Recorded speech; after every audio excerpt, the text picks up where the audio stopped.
Hey guys, it's Wahima, but just call me Wah. Melanated! Welcome to today's episode of Morning Tea, where we sit in our sleepwear and discuss current events. Today's tea is Southern Black Sweet Tea. I'm giving it another go. I followed the directions this time. I put extra sugar. I have high hopes for this drink. I still didn't put enough sugar in it. I mean, it's not white sugar. I put in brown crystallized sugar because I'm fancy. So in this episode is going to be like kind of recaps of other things I talked about this week. Okay guys, let's jump right into this tea. Girl, here's the tea. As I reported last episode or the episode before, Bill Maher got himself into a little bit of trouble because he said the N-word on television. If you guys want some backstory on it, just go on ahead and watch the Morning Tea from 2 episodes ago. Bill Maher had Ice Cube, Michael Eric Dyson, and Simone Sanders on his show this past Friday, where they got to talk to him about his use of the N-word Friday before last. I accept his apology, and I understand his reasoning behind it. And you can happily disagree with me. I know that he is an ally. He's worked hard for a lot of different causes that I stand behind. I'm not going to allow this mistake, this egregious mistake, to change who I think he is as a person. I feel like his representation of people of color on his show has been very good. It crossed the line for a lot of people, and I know a lot of comedians, and I know the way the comedian mind works, and a lot of times they just are looking for the funny, and they say the funny thing that comes off of their mind because that is what they've trained themselves to do. I think the joke within itself is funny. It's not an unfunny racist joke. That is where I stand on it, and I know putting my opinion out there like that is gonna be very, very controversial, and a lot of people are gonna feel so many feelings in their heart area about it. I understand where all the panelists on the show are coming from, and I am grateful that he actually gave them an opportunity to speak and say what they had to say, even though he was very much defiant. I think he just kept saying but and always wanted to say but I'm not that person, and he wanted to explain it away, and he doesn't want it to be as big as it is, even after he apologized. But I think something that Bill needs to understand, that it is as big as it is, and there is some people who are going to turn their back on him, and there are other people who aren't going to turn their back on him, and I'm one of the people who are not going to turn their backs on him. So that's all I wanted to say about that. Here's the tea. This is my sister's news now for you guys. So Mary J. Blige's husband, Candu, that may or may not be his name, he originally, during the divorce, wanted to get $120K from her a month. He was her former manager. I personally didn't know that Mary J. Blige made enough money a month to pay someone that in spousal support, but like, I mean, damn. Go, Mary J. So anyways, he ended up not getting $120K. He got $30K, and I'm still like, ooh, that hurts me. Like, that whole scenario sounds crazy to me. Like, he cheated on her, and she has to pay him spousal support? Girl, the takeaway I get from this situation is I need to get me a prenup.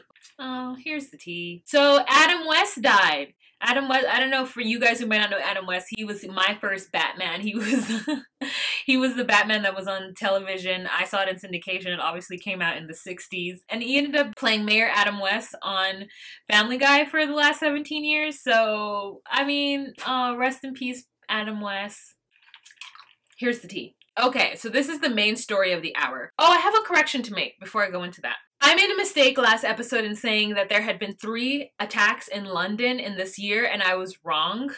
Manchester is not in London. Manchester, I'm told, is 3 hours away from London, and I wish I had looked that up. Yes, so the attack at the Ariana Grande concert in Manchester is not, because it's not in London. For whatever reason, I don't know why I thought Manchester was like a part of London, like West End. I thought it was like an area of London.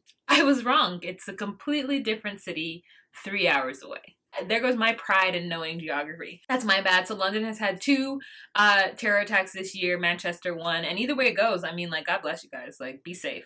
Here is what I wanted to talk about. This is what I did the most research on, and all of my sources will be down below. There is rising tensions happening in the Middle East. What? A surprise. Against Qatar this time. Qatar is a really tiny country that is mainly surrounded by water, but one side of its border is Saudi Arabia. So I'm going to show a map of this area.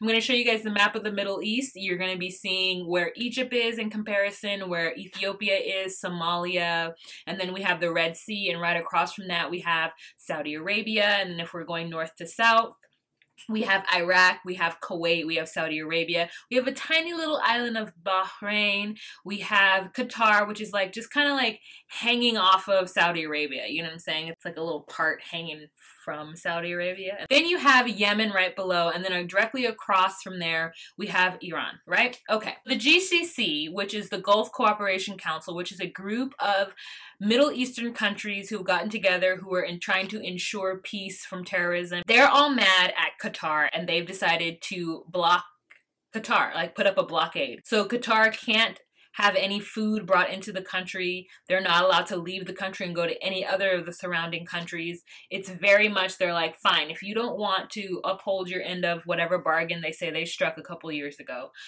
then we're going to stop sending you things and we're going to turn our backs on you. We're just going to freeze you out. Saudi Arabia, Egypt, Bahrain, United Arab Emirates, they have decided that people who are Qatari, who are in those other countries, have 14 days to get out of those other countries and go back to Qatar. Kuwait is doing its very best to try to mend ties. The leader of Kuwait went over to meet with the king of Saudi Arabia to have a conversation about it, but it seems like Saudi Arabia is not so much into it. They're basically saying, look, to Qatar, stop supporting terrorists, because apparently Qatar is supporting some sort of terrorist group. Qatar is saying that the United States is the one who told them to invite the Taliban in to have peace talks. Turkey and the United States happen to have air bases in Qatar. The U.S. air base isn't closing down. They aren't leaving. Troops aren't leaving Qatar, and neither are the Turkish air military. They're not leaving Qatar either. So they have a special interest in not having a blockade around Qatar. Another issue is that Saudi Arabia is not letting any Qatari people come in to go to Mecca, which is like a huge,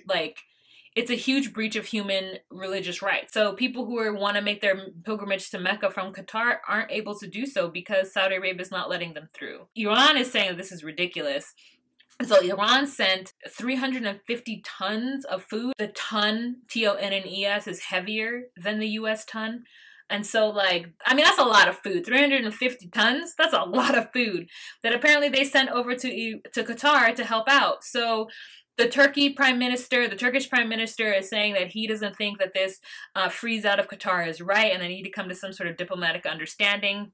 Because, who's suffering? It's not the government of Qatar. It's the people, the regular people of Qatar who are suffering due to this blockade. So, tensions are rising. They're hoping it's not going to turn to war. And with all that's happening with terrorism and extremism in Islam and in the Middle East, that is just one other layer that nobody really needs to happen. Who knows what the real story is behind all of this? I don't know. But apparently, Qatar is denying having any kind of support or helping towards terrorism. They're saying that the groups that they do support aren't about terrorism, they're about peace. So we'll see what happens. Girl, here's the tea. So when I talked about Lavar Ball in last week's episode, I negated to talk about one of the videos that I did see where the blonde lady, Kristen Leahy,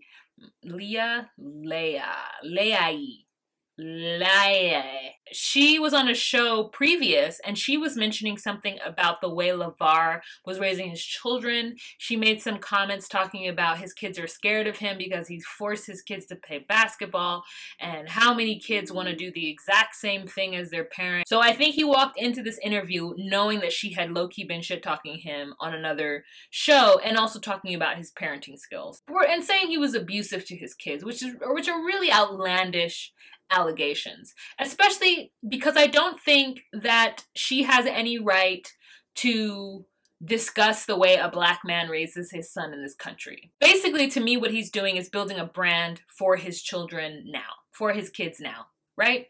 Something so that they can change the game of basketball the way Jordan did. Something so that they can be more aware of a life beyond basketball. She has no idea what it's like to raise black sons. She has no idea what it's like to be a black father raising black sons. And that's just the beginning and the end of it for me. To call in question him and not call in question fathers like the Manning father, I'm sure that there's more than one family of athletes who have several children playing sports. The Williams sisters, right? There's definitely probably more. Kobe Bryant wouldn't be who he was if his father was a basketball player as well. His father managed to stay out of the limelight for sure, but you don't think Kobe Bryant's father pushed him? It was reaching and it was rude for her to comment on that like that. And so he went into that interview already annoyed with her and already done with her because of her comments. And I think that's what she gets. You can't shit talk your next guest when you're a guest on a show. And then when that guest comes on your show, you want to say things to him to antagonize him. And then when he completely tries to ignore you, you awkwardly push your way through and then try to create some narrative of him being sexist and him being aggressive towards you. I'm just not here for that. Alright guys, that's it for this episode of Morning Tea. It really feels like I missed something. I spoke a lot about the Middle East. Alright guys, thank you so much for watching this episode of Morning Tea. If you have any questions, comments, or concerns, or would like to leave a comment down below, please do so. I would love to hear your opinion, even if it's different than mine. And thank you so much for watching. Bye!